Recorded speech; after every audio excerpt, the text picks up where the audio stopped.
If you've ever wondered what a teacher does after school, long after children have left for the day, it's clearly getting into your yoga clothes in the middle of your classroom library to practice yoga. I should note that we do have yoga mats in here. I have 25 yoga mats for my students, but they're the size for 6-year-olds, so they are a little bit too short for an adult, but something to be used. If you ever teach first grade, highly recommend teaching yoga to your students. In all seriousness, I'm here to break down one of my favorite postures. It's one that makes me feel strong, powerful, and it's just such a good stretch in so many areas. The pose is triangle pose, or Trikonasana as we say in Sanskrit. This is a posture before teaching in the class that I would be leading would open up and create flexibility in your hamstrings, your adductor muscles that squeeze in towards midline, your abductor muscles that squeeze out away from your midline, specifically your abductor of the back hip.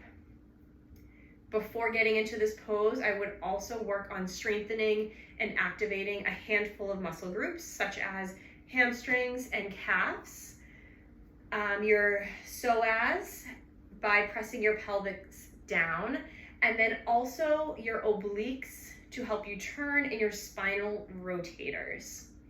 This is one to be cautious with if you have any people in your class or you yourself have hamstring tendinitis or any hamstring, hip, or hip impingement, anything funky going on there. So to get started, I do have a yoga block that we will use as a modification. This is a posture you start kind of in a wide stance, or one of the ways you can enter into this posture is just stepping out to a wide stance, pivoting your front foot forward. So in my case, my right toes are facing forward. My left foot, I'm going to create about a 45-degree angle here, and then I'll take my block and place it on the inside of my right foot. I'm checking to see that my front heel is in line with my back heel, so one straight line of energy there. Reaching your arms forward, gaze forward. If you have modifications that you're going with, I'll start that way and then kind of work my way up to the more traditional Trikonasana pose. So with some modifications, you can inhale, hinge forward. So right fingertips are reaching forward. My left hip is sassing back. That's that abduction of your back hip. I'm going to take my left hand to my hip, right hand or fingertips come to the block. If you feel a little wobbly, gazing down will help you feel more stable. Gazing off to the side, a little more challenging, or gazing up if you're feeling spicy. With fingertips on the block, I'm energetically squeezing my inner thighs together and I'm lengthening out my lower side body. Oftentimes your front shoulder will round forward, so we take that shoulder, roll it back, open up your heart. This is where the oblique works, activates, and using our spinal rotators to lift up. As I'm doing this, I'm lengthening out again my lower body, my left side body. This is one modification. You can also take the block to the second height, the middle height.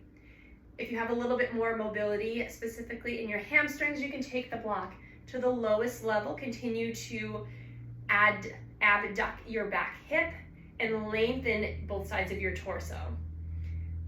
If you're in the middle or towards the end of the class and you have created some flexibility, strength, and activation, you may perhaps ditch the block and reach your bottom hand to your shin. Again, gazing up, relax that top shoulder down, open your heart. Also take peace fingers around big toe. Just trying not to round down, create a long line of energy. Take it to the other side. So I'll pivot my left toes forward.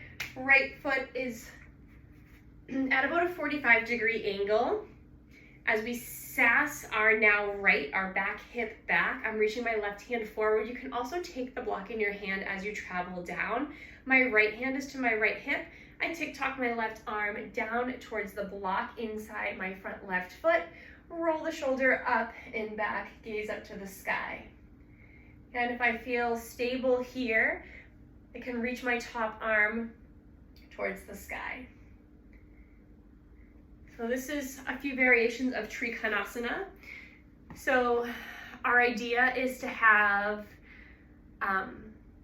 hip rotation and also to reach the top arm to the sky for fullest expression. I hope this video was helpful to you, and I hope that you perhaps saw some titles of first grade level books that you might want to check out in the library. Until next time, thank you.